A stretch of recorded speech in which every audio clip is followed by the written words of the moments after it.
So hello everyone, myself Swastik Sharma and this is Namish. So today I will be taking his views on the topic that is spirituality. So hello Namish. Hi Swastik Sharma. So I would be helping him in answering the questions he would be asking me about.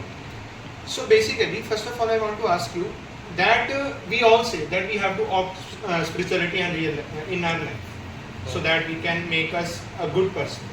So how to opt spirituality in our real life, because the person that are becoming the spreaders of spirituality, that we are known as, we can say, the babas in general language we say that. So do you think that it's a good way to opt spirituality in a real life? To be more generalized in this answer, I would be saying that a coin has two sides. One would be the which a person can follow and lead to the true path, and the other one would be that a person will be following but he is just getting confused that is it the true path or he is really getting close to God or not. At that point there are some babas who says that just go to like नंगे पैरी जाओ तुम मंदिर, तुम्हारी सारी मन्नतें पूरी होएंगी. So what I believe is ठीक है, तुम लोग जाओ भगवान के पास जाओ, उनको माथा टेको, अपनी जो तुम्हारी श्रद्धा है उसके हिसाब से ठीक है, लोगों की हेल्प वगैरह करो. But don't you think that ये एक्ट करना कि अगर आप पेन बियर करोगे तो ही भगवान आपको देगा. अगर आपको पेन बियर करना ही है तो आप हार्डवर्क में करो ना. आपको नहीं लगता कि भगवान उस टाइम पे जो बंदा ज़्यादा हार्डवर्क कर रहा है उसको at the and in return ज़्यादा देगा rather than those who would be following these types of things in the stuff. And the other side which I mentioned was the true path is like, have you heard about the Premanand Baba Yes, ji? absolutely.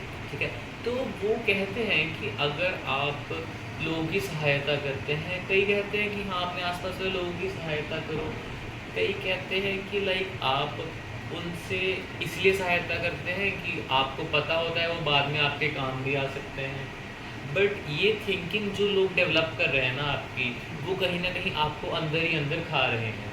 तो आपको ये भी ठीक है, आपको follow करना है अगर आप मानते हो कि हाँ वो बंदा सही कह रहा है. अब आपको अपनी कॉन्शियसनेस के बेसिस पे उसको फॉलो करना है. ये नहीं उसने कह दिया ये अच्छा है तो ये अच्छा है. खुद सोचो, भगवान ने इसलिए आपको भी दिमाग दिया है. अगर ऐसा होता तो भगवान सिर्फ एक बंदे को दिमाग देता और बाकियों को उसके फॉलोअर्स बना देता. लेकिन नहीं, भगवान ने सभी को अपना अपना डिफरेंट लेवल ऑफ माइंड दिया है, डिफरेंट लेवल ऑफ थिंकिंग दी है, जिससे बंदा सोच सके क्या वो सही में सही कह रहा है या वो चूज़ कर सके उसको पाथ कौन सा लेना है. Quite impressive answer Namish. So basically आप ये कहना चाह रहे हैं कि हमें बाबाज को फॉलो करना चाहिए. We have to follow the spiritual leaders, but एक अपने माइंड का यूज करके भी हमें अपने माइंड के हिसाब से उनको फॉलो करना चाहिए. भी उनकी जो सही बातें सिर्फ उनको अपनी लाइफ में ऑप्ट करना चाहिए. मेरा सेकंड क्वेश्चन भी इसी टॉपिक से रिलेटेड है नमिश, कि एक तरफ जो स्पिरिचुअल लीडर्स हैं वो कहते हैं, जो कथास वगैरह जो कहते हैं, वो कहते हैं we should have to detach ourself from the man made resources. We have to detach ourselves from our families and the resources, the money, the materialistic things. On one side they say this thing. On the other hand, we see that they are traveling in very big cars, BMW. They are traveling in the flights. They are wearing very costly jewelries, etc., etc. So, do you think that's a correct thing according to you? What I believe is that today in this generation they are just manipulating you guys, because the one who manipulates always rules your place, your religion as well, and even the place you are living. As in the recent past we have seen that the British peoples just manipulated us. Yes. So what I believe is they are just उन्हीं की form में बहरूपी हैं जो आपको अपनी अपनी बातों में उलझाते हैं और खुद वो लाइफ जीते हैं जो वो आपसे छीन रहे हैं. आपने कभी देखा होगा कि लाइक उनके जो हाथ में घड़ियां होती हैं उसमें रियल डायमंड्स भी लगे होते बिल्कुल, हैं बिल्कुल. और कहते हैं मटेरियलिस्टिक थिंग से दूर रहो, be simple as it is. और दूसरी तरफ वो कह देते हैं, अगर उनसे क्रॉस क्वेश्चनिंग करी जाए इस टॉपिक के रिलेटेड, तो वो हमें क्या जवाब देते हैं? वो बोलते हैं कि हाँ हम भी तो इंसान हैं, हमें भी तो अपनी फैमिलीज का ध्यान रखना है, एक्सेट्रा एक्सेट्रा. तो वो ऐसा क्यों कर रहे हैं? अगर फैमिलीज का ध्यान रखना है तो नॉर्मल ह्यूमन बीइंग की तरह रहे, मोटिवेशनल स्पीकर बने ना.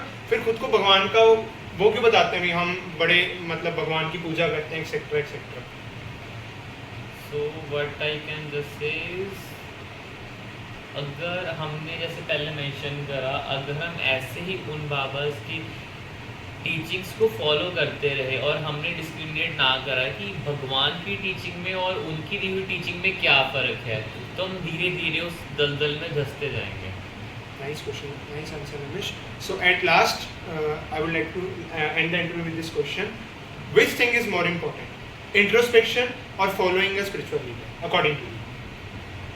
What I believe is in the beginning that if you have no idea about the stuff that like आपने देखा होगा कई बच्चे शुरू से कई बच्चों की फैमिलीज क्या करती है, उनको ज़्यादा कहती नहीं है कि हाँ भगवान की पूजा करो, उनके बारे में सोचो, उनका ध्यान लगाओ. उस टाइम पे जब बच्चा धीरे धीरे बड़ा होता है तो वो देखता है कि शायद मैं अगर भगवान को फॉलो करूँ तब मेरे को अपने अंदर में कोई चीज़ ऐसी मिले जो आगे जाके मेरी हेल्प कर सके. उस मोमेंट पे एकदम वो लेवल अटेन करना मुश्किल होता है. उस टाइम पे किसी ना किसी डायरेक्शन में बंदे को किसी ना किसी स्पिरिचुअल लीडर को फॉलो करना ही पड़ता है. करना पड़ता है. ठीक है, आप फॉलो करो एक particular period interval of time के लिए, उसके बाद आपको उसकी टीचिंग्स पता है. बस अगर आप उसकी टीचिंग्स को फॉलो कर लोगे जो सही है, हाँ, जो सही है, ऐसे नहीं बिल्कुल, कि हाँ, जो सही सही कह teachings दिया है. तो वो मान लिया. हाँ. अगर आप वो टीचिंग्स को एक बार फॉलो कर लोगे और आपको अपने अंदर उस चीज़ को तलाशोगे जो आपको तंग कर रही थी, so I would be saying that the best part in which you can connect to God. So this was all